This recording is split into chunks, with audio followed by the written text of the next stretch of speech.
Assalamualaikum warahmatullahi wabarakatuh. Bagaimana kabarnya anak-anak semuanya? Alhamdulillah. Meskipun di masa pandemi ini yang mengharuskan kita untuk belajar secara daring seperti yang kita rasakan sekarang ini, anak-anak tetap semangat ya untuk belajarnya. Ya, sebelum kita memulai pelajaran pada hari ini, mari kita berdoa bersama-sama agar dimudahkan dan dilancarkan dalam proses pembelajaran, juga diberikan berkah dan ridho oleh Allah Subhanahu wa taala. Amin. Berdoa mulai. Selesai. Ya, untuk selanjutnya Ibu cek dulu ya kehadirannya. Iya, anak-anak lengkap ya, alhamdulillah.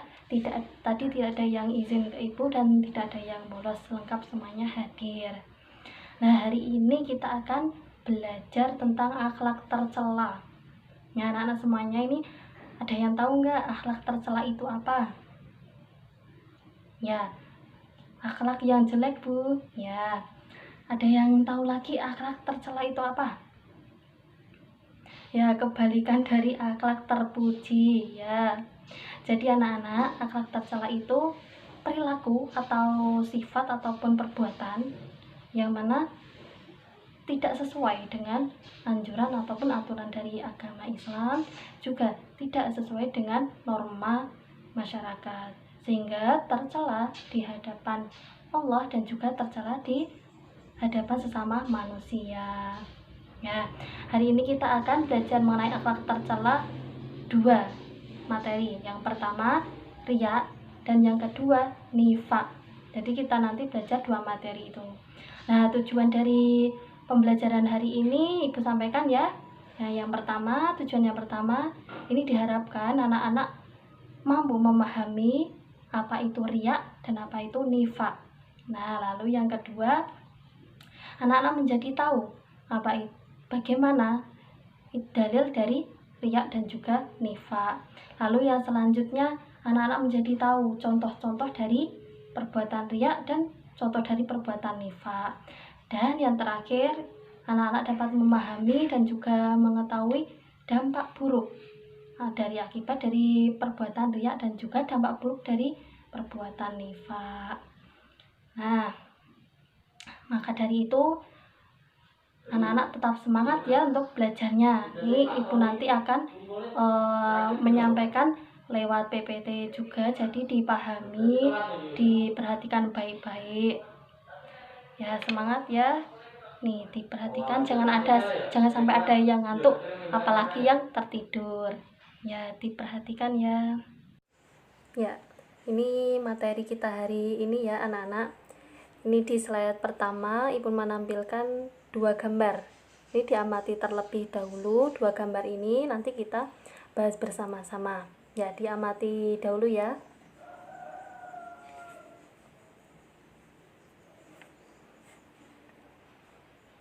Ya, sudah ya, kita bahas gambar yang pertama. Di gambar pertama ini orang yang sedang berdoa ya. Di satu orangnya ini berdoa yang sangat keras, jadi orang yang sampingnya ini melihat ke arah yang berdoa yang keras ini. Nah, dari gambar ini tentang perilaku apa ini kira-kira? Ya, perilaku riya, ingin dilihat. Nah, yang kedua, di gambar kedua ini kira-kira gambar tentang apa ini? Ya, materi kita yang kedua yaitu nifak. Bisa dilihat ya, ini gambarnya keduanya jelas kan ya? Ya. Ini ada orang yang berbicara pada orang lain dengan wajah yang sopan gitu ya, yang senyum, yang ramah. Tetapi dibaliknya sebaliknya. Jadi yang ditampilkan yang di luar dengan yang disembunyikan di dalam berbeda. Ini gambaran dari nifak. Ya. Langsung. Nah, ini peta konsep sederhana. Nanti kita akan mempelajari akhlak tercela. Nah, yang pertama riya dan yang kedua nifak. Ya, langsung saja. Yang pertama, riya. Apa sih riya itu? Mungkin anak-anak sudah banyak yang mendengar ya kata riya. Nah, nanti di sini kita belajar bersama-sama riya. Ini kita belajar bersama-sama. Ada pengertian riya. Disimak baik-baik ya, jangan ada yang tidur, jangan ada yang mengantuk, jangan ada yang berbicara sendiri. Disimak penjelasan dari ibu ya. Nih, riya dalam bahasa Arab artinya memperlihatkan atau memamerkan. Nah, secara istilah riya yaitu memperlihatkan sesuatu pada orang lain, baik barang maupun perbuatan baik yang dilakukan, dengan maksud agar orang lain dapat melihatnya dan akhirnya ingin dipuji. Nah, hal yang sepadan dengan riya adalah sum'ah. Apa yang sepadan dengan riya? Nah, sum'ah, yaitu berbuat kebaikan agar kebaikan itu didengar orang lain dan dipujinya. Walaupun kebaikan itu berupa amal ibadah, orang yang sum'ah dengan perbuatan baiknya berarti ingin mendengar pujian orang lain terhadap kebaikan yang ia lakukan. Dengan demikian, orang yang riya berarti juga sum'ah, yakni ingin memperoleh pujian dari orang lain atas kebaikan yang dilakukan. Ya, jadi anak-anak, di sini riya secara bahasa itu memperlihatkan atau memamerkan. Nah, riya tadi sepadan dengan sum'ah, yaitu yang digarisbawahi sama-sama ingin mendapat pujian orang lain. Jadi bukan niatnya bukan ikhlas mencari ridha Allah, tapi ingin mendapat pujian orang lain. Nah, udah paham ya tentang riya ya? Nih selanjutnya dalil tentang riya. Dalil tentang riya ini terdapat dalam Quran surat Al-Maun ayat 4-6. A'udzubillahi minasyaitonirrajim. Ayat fawailul lil musallin. Artinya, maka celakalah bagi orang-orang yang sholat. Nah, ayat yang ke-5. Alladzina hum an sholatihim sahun. Artinya yaitu orang-orang yang lalai dari sholatnya. Ya, yang ke-6-nya alladzina hum yura'un. Ya, artinya orang-orang yang berbuat riya. Nah, ini anak-anak pasti hafal semua ya Quran surat Al-Maun ini karena sudah MTS ya.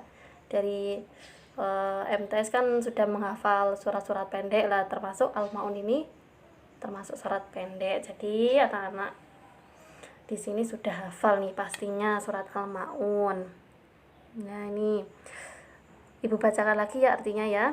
Maka celakalah bagi orang-orang yang sholat.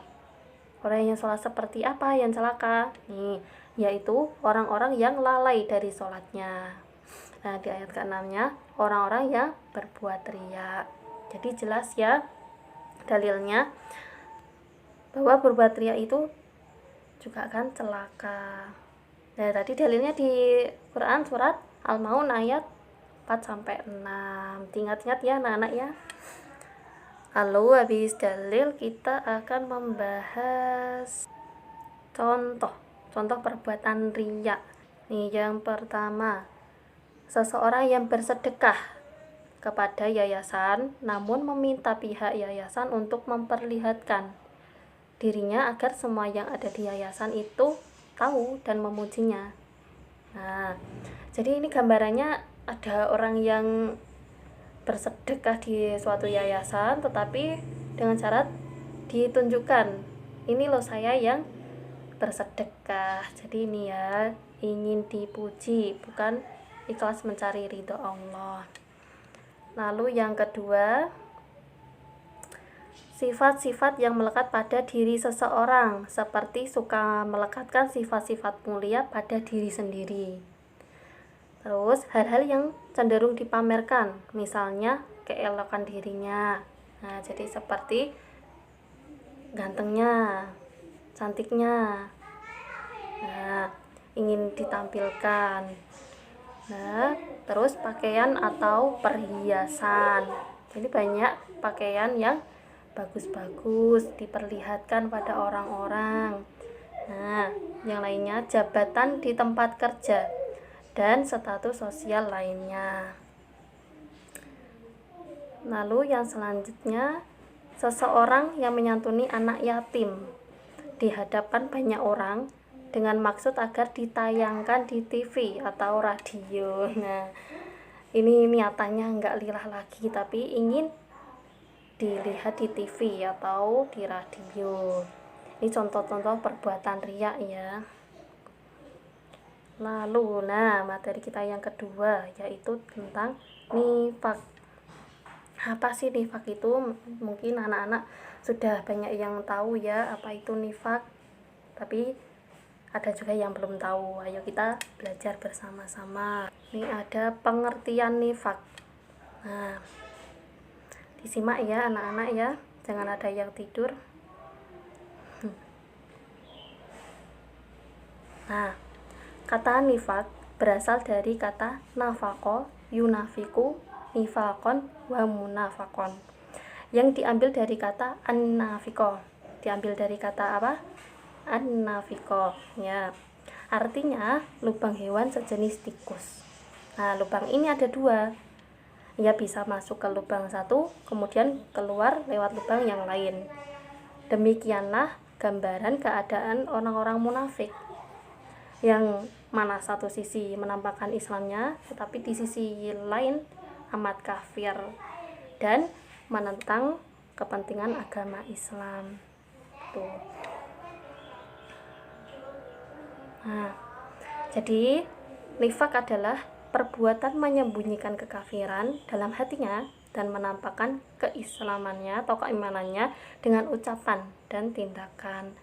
Pelaku seperti ini pada hakikatnya adalah ketidaksesuaian antara keyakinan, perkataan, dan perbuatan. Jadi ya anak-anak, nifak itu antara yang di hatinya, keyakinannya itu berbeda dengan apa yang diucapkannya atau perkataannya, dan juga perilakunya atau perbuatannya berbeda. Ketidaksesuaian antara kesemuanya.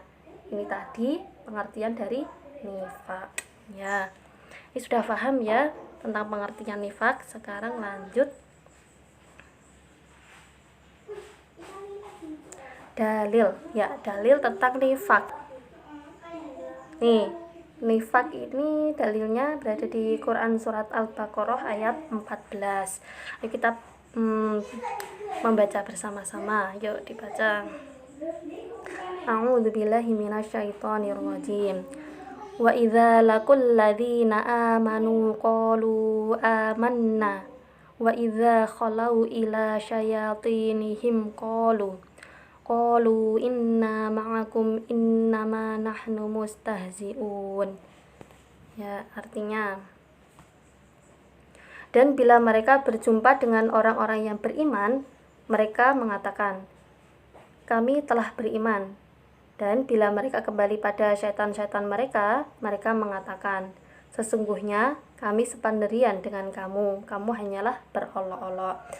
Nah, ini dalil tentang nifak ya anak-anak. Jadi di depan orang yang Islam, dia mengaku Islam, mengaku beriman, tetapi kalau bersama dengan orang-orang yang kafir, mereka mengatakan, aku hanya berolok-olok kepada orang Islam atau yang iman tadi. Ini dalil tentang nifak tadi di Quran surat Al-Baqarah ayat 14. Ya, diingat ya anak-anak ya. Lalu setelah dalil,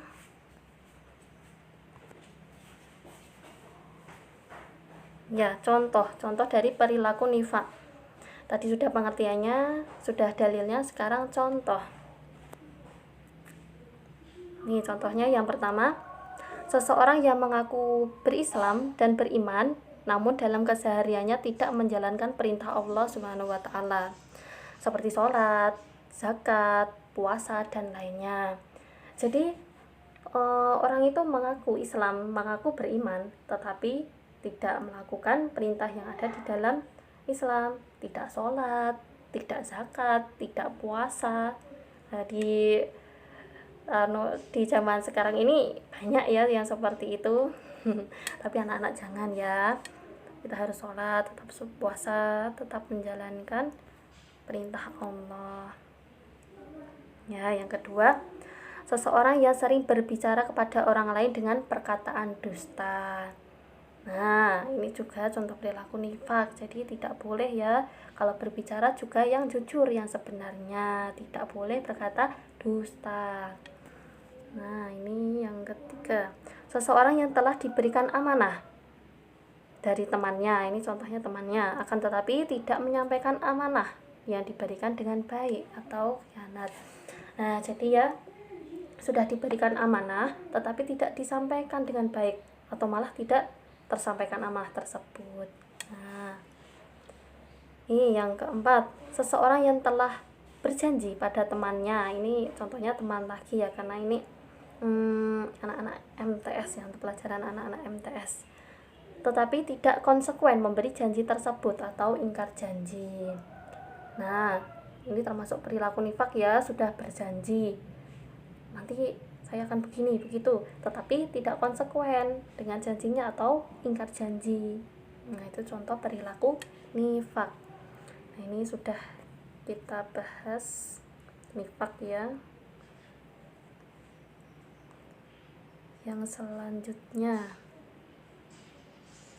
nah tadi sudah kita bahas tentang riya, sudah kita bahas juga tentang nifak.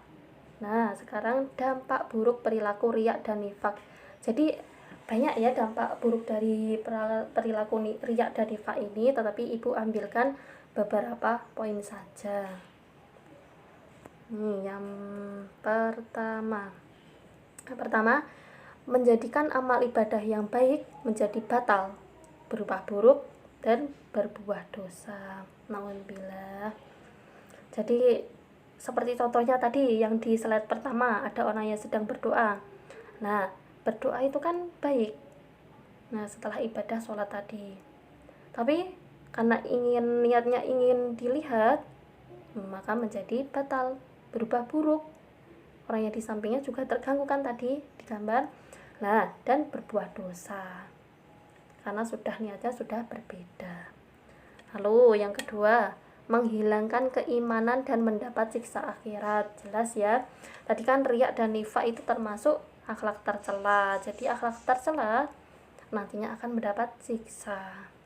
Nah, buruk ya, dampak buruknya. Yang ketiga, hilangnya kepercayaan dari orang lain atas dirinya. Nah, tadi seperti contohnya perilaku nifak tadi kan berkata dusta. Nah, orang lain sudah tidak percaya lagi, hilang kepercayaan karena sering berdusta atau tidak jujur. Nah, terus yang keempat, membuka peluang munculnya fitnah karena ucapan dan perbuatannya yang tidak menentu. Ya, tadi seperti ingkar janji, tidak konsekuen dengan janjinya. Orang pasti kan akan memunculkan fitnah karena perbuatan dan ucapannya sendiri.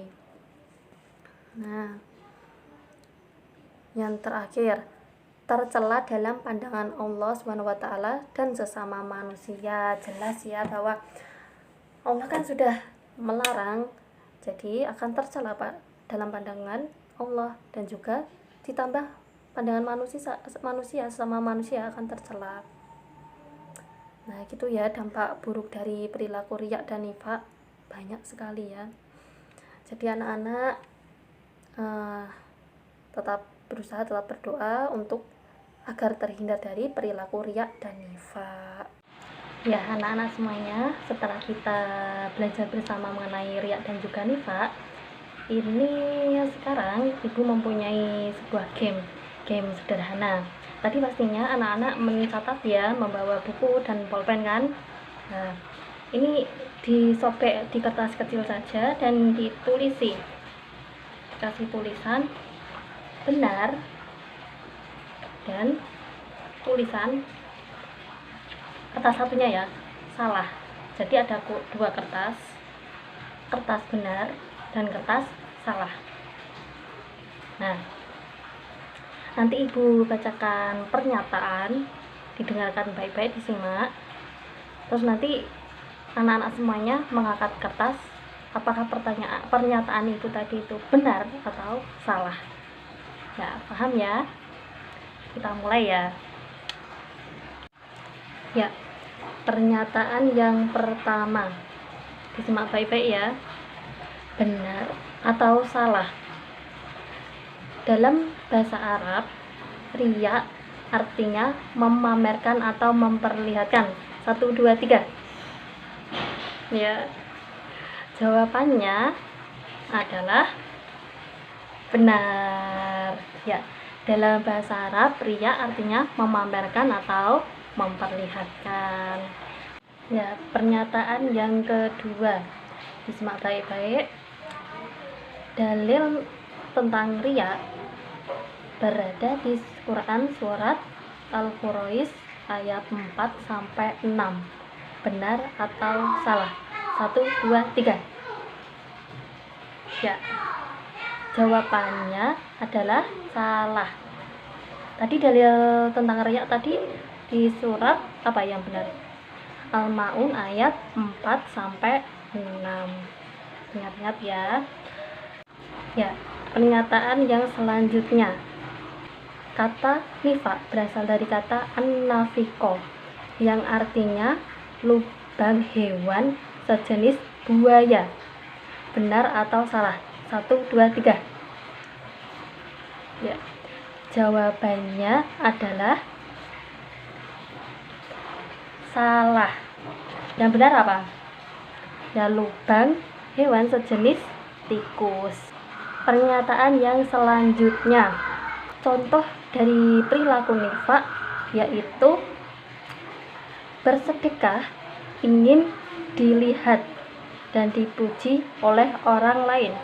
Benar atau salah? 1, 2, 3. Ya, jawabannya adalah salah. Karena itu termasuk apa? Termasuk contoh dari riya. Kalau yang nifaq tadi salah satu contohnya apa? Ya, seperti ingkar janji, tidak konsekuen dengan janjinya. Nah, ini pernyataan yang terakhir. Disimak baik-baik. Dan salah satu dampak buruk dari perilaku riya dan nifaq adalah tercela di hadapan Allah dan juga tercela di hadapan sesama manusia. Benar atau salah? 1, 2, 3. Oke. Jawabannya benar. Ya, riya dan nifaq itu akan dampak buruknya akan tercela di hadapan Allah dan juga di hadapan sesama manusia. Jadi untuk anak-anak semuanya, kita berdoa, kita berusaha agar terhindar dari sifat riya dan nifaq. Nah, tujuan dari game tadi ini untuk mengulang materi kita yang dipelajari kita tadi, ya, untuk mengingat kembali. Ya, sekarang untuk penugasannya ya. Untuk tugasnya nanti setelah ini Ibu share ke grup WhatsApp. Ya, nanti isi dari tugasnya itu pertanyaan-pertanyaan mengenai materi yang kita bahas pada hari ini. Jadi tadi yang mendengarkan, yang menyimak dengan baik pasti bisa menjawab.